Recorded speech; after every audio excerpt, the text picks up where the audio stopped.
What's up, everyone? Welcome back to the No Cat Space post-game show. Tyler, Shawnee here. What a day it's been in the WNBA. Shawnee, some tweets have been bulletin board material, I think, for some in the league, but we're going to get into that for our second game. If we could, just real quick, because I got this lovely Miami Hurricane shirt from Home Field. From Home Field, so, where you can use code NOCAT15 to get your first purchase 15% off at the link below in the description. Or, hats like this wonderful hat, this OU hat, but there's plenty of other schools. Your favorite school is there? You mean that website?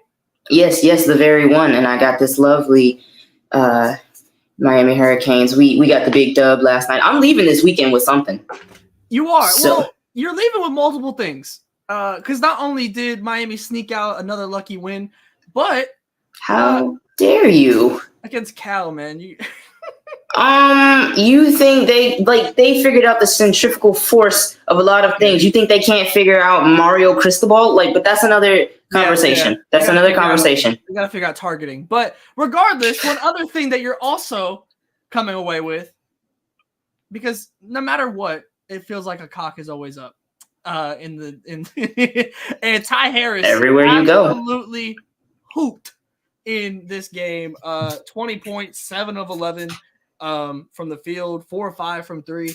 You had been a Ty Harris believer from the beginning, from the Dallas classes before graduation. Obviously, this is, I think, her first point scored in the entire series. Obviously, had the ankle injury, coming back from that and everything. I guess for you, whether it be because I feel like this game is actually kind of an interesting culmination almost of the development that we've seen as we've seen Ty turn into a starting point guard, which I think people that knew, but now we're actively seeing it.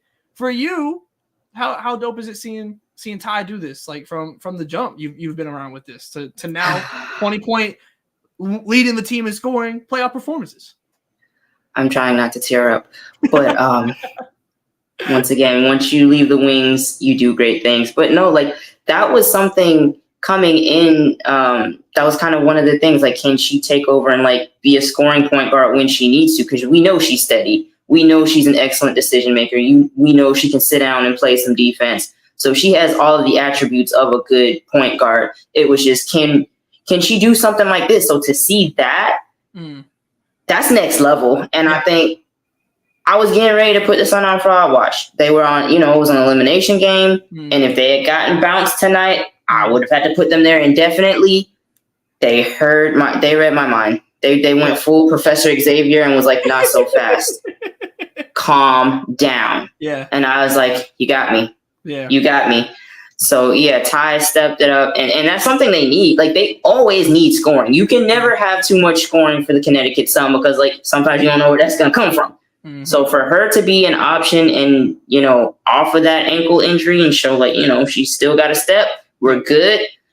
This is going to be a really fun Game 5. Yeah. I mean, to your point, they're kind of always in need of perimeter scoring, especially. And for Mabry coming off the bench again with Ty being reinserted into the starting lineup, 4-10, 2-6 for 10 points. It was a solid game for her, but we've seen her go on heaters throughout this playoffs.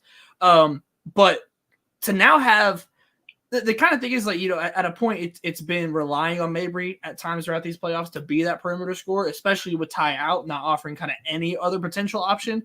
But for her to just kind of take over in that role today was massive. And just kind of re-implemented that variable that I feel like was lost in the last game because Mabry didn't play as well. So you lose the perimeter scoring variable. So even when you're getting stops, you're not getting buckets to go on a run.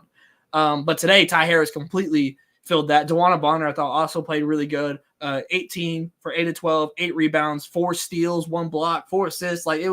She was everywhere, which is. And the scary part is we haven't seen one of those DeWanna Bonner games. Through over the course of her career, there'll be those games where it's just uh-oh. And she can't miss. Yes. And she's just throwing it up and everything is falling. So it's she's playing well, but we still haven't seen one of those games. So if she can unlock that for Game 5, or maybe she's saving it for the finals, who's to say? If the Connecticut Sun get it done, they got to get taken off of fraud watching, they get back to the finals. Then we got two ringless teams. Liberty Sun in the finals for you is the most egregious outcome for your agendas. That's huge. That's the lick back bowl. Someone's going home with the ring, and you're just got to kind of accept it at that point. There's no the lick back bowl, because it's going to be like both teams that the Aces have beaten going back to back. Both teams that I've said some tremendous stuff about. So it's just like they're about to link up and stuff me in the locker. It could get wicked. Yeah, no, it really could, to be honest. What was interesting to me in this game was the first half, Minnesota was hooping. Nafisa Collier especially was like just off rip running. And she ends the game with 29, 9 and 15, 13 rebounds. She had a tremendous game overall. But the defense in the second half for Connecticut, like that was Connecticut Sun best. Like that was like what they do. And then you add Ty Harris to that. You add DB kind of heating up in the second half. And like you finally had the offense that those defensive stretches that they have was missing for all these years. And like I said, it's a matter certainly of them doing it at the right times and being able to be consistent with it. And when they lose games, it's like the last game they lost, like this, I mean, frankly, there's not many games that Connecticut scoring 92 points in. Like that is weird. And so it's kind of almost a reverse of the last game where Connecticut scored, I forget exactly the amount, but like it was like a high scoring game for Connecticut, but their defense allowed so many points for Minnesota where it's like any other game, if Connecticut scores X amount of points, usually they're winning the game because their defense is so good. Now it's kind of Minnesota on that side of the corner where it's like, yo, we put 82 points up. You're normally feeling pretty damn good about putting 82 points up, but your defense allowed 92 to the Connecticut Sun. And that you got to pick a struggle. You got to pick a struggle. That should not be allowed. That's insane. I thought Natisha Hyman was also super good in this game off the bench, 16 points, 6 of 10. The second half, Connecticut really just locked down and just completely knocked everything off rhythm for Minnesota. And Minnesota has become such a, I don't want to say a rhythm-based team because I think that gives the intention that they're kind of streaky, which I don't think that's the case. But when they're moving the ball, it's very like, it's like a machine, and it's like if you stick a wooden stake in one of the cogs, it jams it up, and that like now the machine doesn't work. So, Connecticut was able to do that. Yeah, they jammed them up. That's all it was. They jammed them up. Yeah, 100%. So seeing that, like you said, we kind of saw that more so in game one where they were able to pull that off, where they were really jumping into the passing lanes and whatnot, and a little bit less of that these past couple games. But brought it back this time, and now they're going to the house that Cheryl Reed helped build and apparently knows the underground tunnels in, and to get to the visiting locker room. But look, I wish like everybody acting clueless and acting like that was a dumb question. Like, I need to know what happened. Yes. I need to know what happened. Cheryl Reed pulled up on some players. Like, I need to know what happened. Specifically, for those that don't know what we're talking about, we're making jokes about. There was a report from The Athletic that said that Cheryl Reeve, and I quote, ran up on the Connecticut Sun after the way that they celebrated after game one on the Lynx's home court. I still don't really know, honestly, like what the celebrations were that really like. I don't think they were doing. I don't think they were doing the electric slide on Minnesota's home court. So I still don't know. And they got asked about it after game 3, and just everyone was like, "No, that was where we could go, whatever." Well, Cheryl Reed was like, "I'll do it again," but like she kind of gave that energy. Like we're just competitors. Like we're being competitive. Like she wasn't much remorse. And like until we know anymore, I'm kind of on her side because it's just kind of funny. But still, we're going to game 5. There's been chirping. Let me say this. Go ahead. Yeah, because if Connecticut wins game 5, I would absolutely do the electric slide. Oh my gosh. You get me off your floor by force with your bare hands. I'm doing the electric slide. No, they gotta do it. Got to. Yeah, I'm with you. I'm actually 100% with you on that. Like, let's turn this up because this series has been heated. Like, just in the sense of like, not has been anything like. There's been some trash talk, certainly. There's been some hard fouls, but just like this, like the play-by-play physicality in this series, like it's just naturally on top of just the added emotion of the playoffs and everything, and just the seriousness of that, and how immediate everything has to be. Like this is just a heated playoff series. Like it's good hoops. Like it's and to that point, the emotions in Game 5 are gonna be crazy. I think the crowd in Game 5 is gonna be crazy. I'll tell you right now, I'm looking at Nafisa Collier and I'm looking at Alyssa Thomas because that matchup has been fun throughout this entire series. And these are two. Go ahead. I'm looking at Marina and Nafisa because weren't they like going back and forth? Mm-hmm. Hey, because look, man, if who's the bigger loss on either team, right? Like if the Sun lose Marina, they can still function. If Minnesota loses Fee, you're saying like a double Royal Rumble elimination, like that's what I'm saying. Like, hey man, go get in her head. Yeah. Go see how she reacts. Yeah. Regardless, this is gonna be fun. I can't wait for Game 5. That's on Tuesday, I believe. Mm-hmm. So we'll be here for that 100% after that one because I can't wait to see how that goes. And the winner will be facing the New York Liberty in the WNBA finals. Shawnee, our resident Aces fan, even more resident Liberty hater.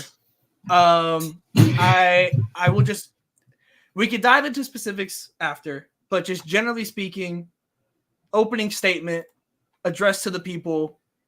How are we feeling? Yeah, it's like what I said on Twitter. I regret nothing. This is our rival. We beat them pretty bad last year. JJ did jump teams the year before and then to last year and got beat twice in the finals. So, that's a good lick back for her. It's a good lick back for Stewie. But it's like, we still beat y'all. I don't care. Like, you're still ringless. Right now, you are still ringless in my eyes. Like, not even my eyes. In real life, you're still ringless. So, until that changes, okay. Y'all get congratulations. Hang the banner for beating the Aces once again and for doing it on their home floor. Yeah, I regret nothing. I wasn't particularly thrilled with how the Aces went out. I don't think it was like a terrible performance, but I don't feel like I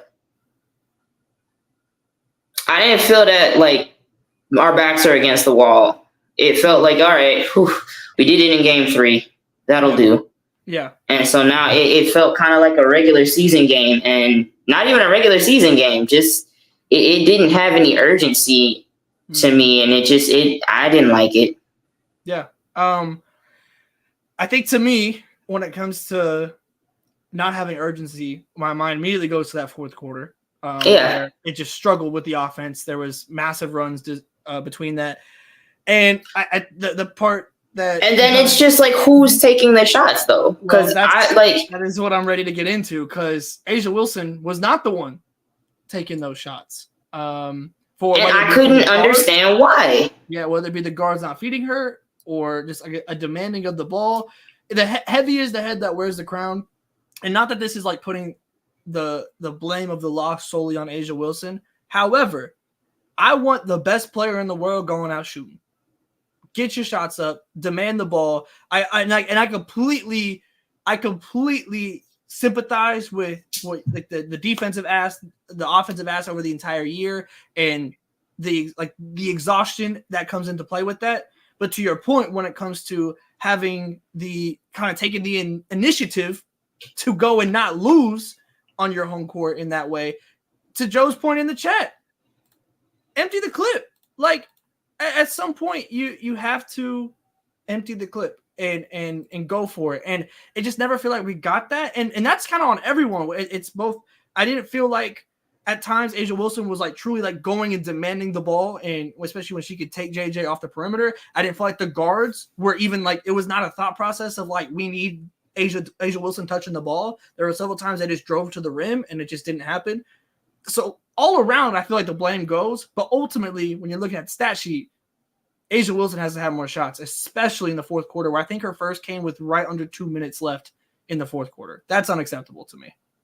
And when you are the unanimous MVP, like, that's the expectation. That like, Stewie was not unanimous, but she was still the MVP. And I said everything I could about her being, matched by Kayla George. You know what I'm saying? Like, that was a thing. And that's why I don't regret it. Because I can't have that standard for them and then now be like, oh, well, she was double teamed. Like, that's not the first time a superstar has been double teamed. Figure it out. I don't want to hear that. And then I don't want to hear like, oh, well, still this happened in the regular season. We're in the semifinals. I do not care. I don't want to hear these type of things. So and I'm basing this on the incredible moments I've seen over these last 2 years where she's like, we're not losing this game. Like, Chelsea Gray went down, bro. I'm sitting there, and in my head, I was planning for a game 5 in the finals last year, and she was like, nah, we ending this now here today. How could you not expect that with everything that had happened last year? Yes. And so then I see her switch the gear and say, like, follow me. We're going. Without her point guard, like, I've seen it. I've seen, like, Stewie going nuclear for Seattle in that semifinals the other year, and she was just like, all right, I just got to match it down the stretch. Here we go. And I'm seeing we going bar for bar. Like, I have seen her do it, and that's why I'm, like, critical of tonight's performance, because I'm like, this didn't look like the last couple years. And if it is the fatigue factor, it is what it is, man, because I kind of felt like, why are we going so hard in the Olympics when we're trying to three-peat? Like, there were some times when I was kind of like, okay, and then they say, like, Becky Hammond tried to rest her throughout the season, and she was like, no, and I was just like, yeah. Okay, especially at a point where we were never really on the same page. We were never really clicking at all cylinders at peak efficiency like we've been in the past. Like, pick a struggle. That's all I'm saying. Pick a struggle. If we know it's you or bust, rest her. If we know it's, everybody's got to step up, then, like, we got to do something. We got to do something. And I just feel like a decision was never really made. And it goes to this game today, too. We said that, where it's like, if you're down Kia Stokes and you don't have the front court support, so the defense is going to be slacking, outscore people. Like, okay, now we just going to play first one to 100. That's what it's got to be. So I would prefer, if we're conserving energy on the defense end, we're going zone or doing whatever, I still need her touching the ball and looking at the basket and seeing what's there at the very least every time down. Especially in that fourth quarter. Yep. No, and I'm pulling up the other games that I want to say she only led the team in shots for one game throughout this series. I can get fact checked on that, but I think so. And to me, because to your point, on the defensive side, she was there today, like, more so than any other game in this series. To me, like, she was there, 5 blocks, like, the impact was felt on the defensive end. And honestly, a lot of it has to do with the fact that perimeter players can't stop someone from blowing by them. Usually it's help defense off of JJ on a guard coming in for a layup. So she was there on that side, and but only 13 shots, man. Like, especially when JJ's in foul trouble. Like, she picked up 3 in the first half, so I'm kind of like, cool, press the issue. Like, press the issue. Yeah, because JJ does get a horrible whistle. Her, Jackie Young, and Alicia Clark. Like, the 3 of them. So it's just like, I know people want to blame the refs, and I'm like, yeah. But, like, in my mind, like, they're terrible all the way around. Like, Jackie always gets a horrible whistle. JJ always gets a horrible whistle. Like, AC, bro, like, some of those calls, I'm just like, bro, are we serious? So, the odds are in your favor if you attack her, just like the odds are in someone's favor if they attack Jackie or AC. So, yeah, and like I said, it's not just Asia by any means. Obviously, Jackie Young struggled offensively today, 1 of 10 for 4 points. Kelsey 5 of 16. So by no means are we saying the Las Vegas Aces lost because of Asia Wilson. No, but like, but I think they're not the MVP. I'm sorry, like, and I said this on Twitter. Like, let the MVP go down swinging so that we can adequately blame the role players. If she has another one of those 30-20 games, or like one of those like nuclear performances that she had during the regular season, and I see Jackie Young going, 1 for 10, then I'm like, all right, this is what it was. This is what it is. But like, when I'm seeing you kind of like tread water and, and on top of that, Jackie Young is 1 for 10. Chelsea kind of faded. She was up. She was spry. I don't know if the Advil wore off down the stretch, but like, Fourth quarter, it's like she was kind of running on fumes. And, you know, to her credit, that injury is still not really easy to come back from. But it's like, that's why even more we need the engine of the car to be revved up and go. Yeah. Yeah, I'm with you. Because, like, even if, like, it would be, like, one thing if, let's say, from, like, 7 to 5 minutes in the fourth quarter, you only give Asia Wilson the ball, right? Let's just hypothetically. And then at that point, if it's very obvious that fatigue is kicked in, the shot isn't there, then we pivot and do something else. But to not even like go there and try it at any point, or to see like the demanding of like, give me the ball, like that's where I struggle with, where it's just like my standards of superstar players. That's what I want my superstar doing. If it was Stewie on the other side and roles were completely reversed, I feel the same exact way. So because Jackie Young can't go 1 for 10 if you're taking all the shots. Like, we capping that at 1 for 6. We're done here. Move, give me that. And like, we moving. So that's what I'm saying. Like, the role players, I feel like don't have the chance to struggle if the superstar is letting it fly.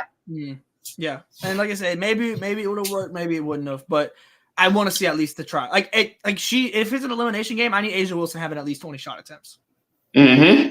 Like, at least. And if it goes more than that, great. Because I'm cool with 20 in the first half. That's just me. That's just me. So, yeah. So, like I said. Like, bro, I watched this woman score 53 points in a regulation game, bro. Like, that's what I'm saying. Like, I know she could do it. Yeah. I completely agree. So, but now the three-peat is officially off. The Las Vegas Aces have been eliminated from the WNBA playoffs, and I do want to talk about the New York Liberty and their performance. And my phone is freezing. Ooh. I do want to highlight one person, Sabrina Ionescu. 5 of 8 from 3 today, 7 of 14 overall, 22 points, 7 rebounds. I mean, hey man, that's a pretty day. I want to talk about a bounce back performance from the last game, where that was, frankly, and I'm sure she probably agrees with this, just a pitiful performance. It was not good. And especially coming from game 2, where she did hoop, and now to bounce back like this to close out and send it home, and not, because if this goes to game 5, we're having very interesting conversations about the New York Liberty and the doubt that goes into that and everything. But she shut the door, and I'm leading them. Yeah, I know. So. You would have been there. You were. She ready. Pulled the plug on my mic. I mean, 100%. She really did. Like, they said they had they had heard all the noise, whether it be Becky Hammond probably at the parade, like talking about Stewie's shot chart, or like probably, I'm sure Sabrina had just like a full bulletin board of just your tweets. What were your thoughts on Sabrina's performance today? What I will say is, when she got in the presser and was like, nothing's been handed to us yet, so we're not done, I was like, okay, because I was getting ready to cook you for celebrating this, because, it's a semifinals victory. Like, have some pride. Like, act like you've been here before. Mm-hmm. But she, she covered her bases. She knew I was coming. Yeah. That's as close as you're getting to complimenting her. Oh, oh my goodness. Because as I've said before, I regret nothing. Oh god, that is so funny. I really thought you were gonna keep going too. I thought there was more to it. Well, I'll say it then. I'll speak on behalf of him. Today's game was an interesting one for Sabrina to me, because she's added being able to drive to the lane as part of her arsenal this season. And frankly, the Aces haven't had the guards to stop anyone from driving to the lane. So like, it's a great time to add it. But today was one of a game where, I mean, you go 5 of 18, you have 5 of your makes, like 5 of 7 of your makes are from 3. Yeah. So a very 3-point dominant game that normally in past seasons would be the norm. This season has kind of mixed up a little bit more. Yeah, because she was 5 for 5 at one point, and that's when I understood her throwing up on the court. So there you go. Because I was sick. I was sick that last one when, I wanted to puke. My gosh. Yeah, 100%. Like, and so one thing I do kind of want to point out here is also Stewie, who didn't have like her greatest game by any means, and I say that with 19 points, 14 rebounds, 5 assists, 4 blocks. But the thing is that she had 21 shots tonight. At no point did it feel like that was too many shots. Because it's Stewie, and that's the same thing with Asia. You know, like it's that exact like It would be a very, I don't know where the line is or where I feel like, wow, Asia and or Stewie is shooting too much. I don't know what that line is. It's far down though, because those are the 2 best players in the world. Like with it's got to be something crazy. Like if one of the role players is 10 for 10, feed the hot hand and like let's keep this, you know. And if they're showing no signs of slowing down, like feed them. Right. But it's like if we're struggling and we need something, I want 100. I want you shoot till you turn into Alyssa Thomas arms. Okay, here we go.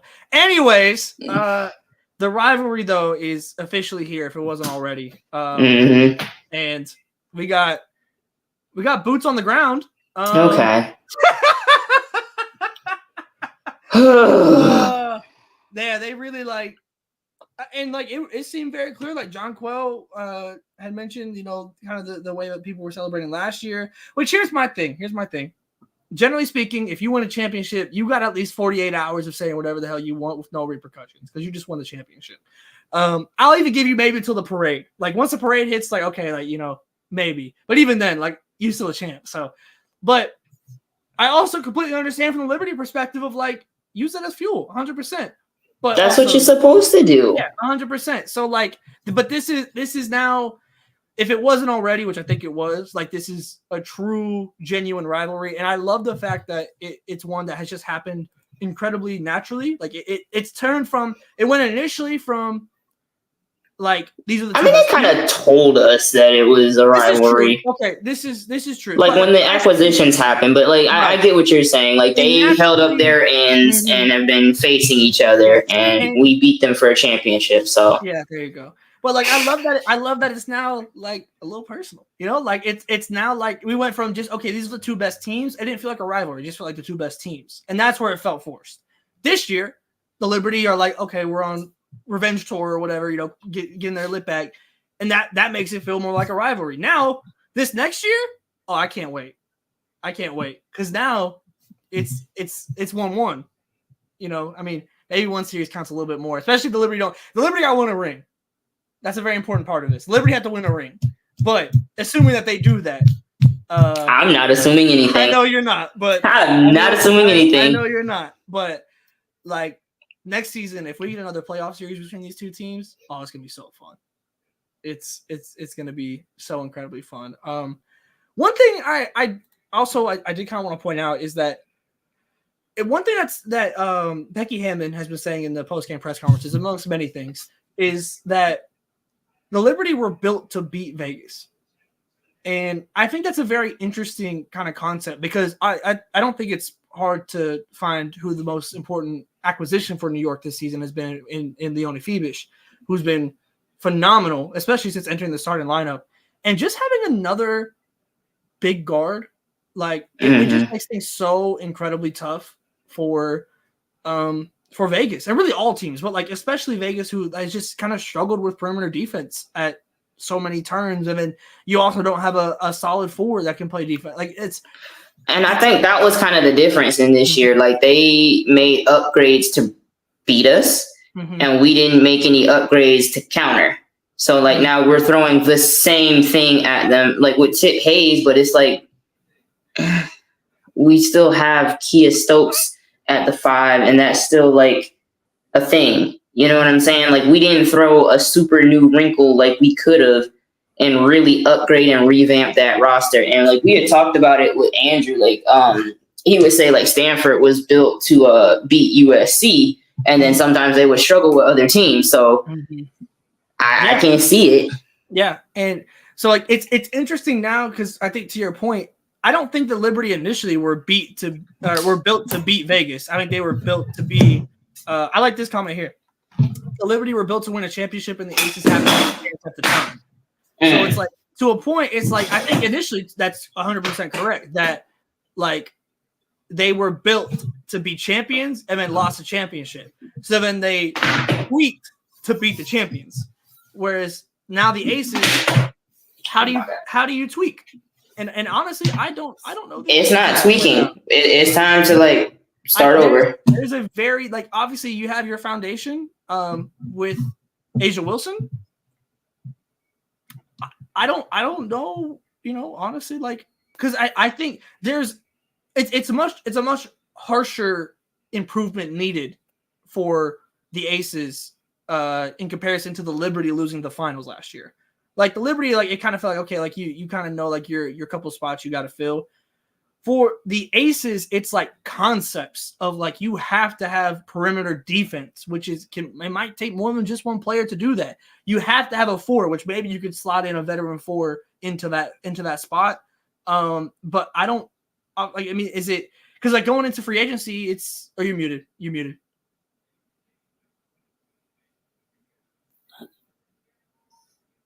Can you hear me? There you go. My bad. We need the rosters we've had in previous years. So the roster with Angel McCautry, the roster with Liz Cambage, like we need those rosters back because we had the pieces. We just didn't utilize them properly. So now we have the right coach, and we need one of those. We need to run. Angel, where are you? It's time to give it one last. Well, I don't know. We'll see. I don't know. The last time we brought back somebody that close to retirement or in retirement, like it didn't go well. Could use Dearica Amby. Okay. That's who they could use. But we know how that went. But yeah, I mean, this is going to be a very interesting Aces offseason. That honestly, like, because you don't have a first round pick. You have Liz Kitley coming back, like from injury. Like that, I'm sure that is going to be something that is at least considered. Coming back from, I believe it was an ACL at the end of her college career. I don't know. There's, like I said, I think there's just a lot more questions that need answered for the Aces this go around than it was for the Liberty last year coming off the finals loss. I think it's very, very different situations where it's more of an overhaul than a tweak, I feel like, for Las Vegas. And that feels crazy to say for back-to-back champs, but I just think the problems are incredibly glaring outside of Asia Wilson. Like, and individual success was fantastic. She had one of the best individual seasons, maybe the best individual season that we've seen. But ultimately, the team, the Aces as a whole, they got questions, and a lot of them need answered before next season. Shawnee, any closing thoughts on? I regret nothing. You regret nothing. I think that's the perfect way to end it. Well, folks, we'll be back for Game 5 on Tuesday. Look, there's nothing better than winner go home hoops for both teams. Like it's going to be lit. Everyone's going to be taking it personally. The disrespect is going to be through the roof. Like it's going to be fun. It should be really, really good hoops. So we'll be back for Tuesday. I know we got a couple of interviews locked in that they're going to be dropping soon that I can't wait. There's going to be at least one dropping this week, I believe, coming up. It'll be Cheyenne Sellers from Maryland. And then we got one that we just recorded. I'm not going to tell you the name, but it's a big-time player from a big-time program. I'm going to leave it at that because that one, it's straight heat. I'm not even gassing it up. I can't wait for that one to drop. But make sure you go use the code in the description below, NoCap15. Get your first order from Homefield 15% off. You get a cool hat, get a cool shirt. Subscribe, hit the Substack so you don't miss out on anything. No cap space, and we'll see you next time.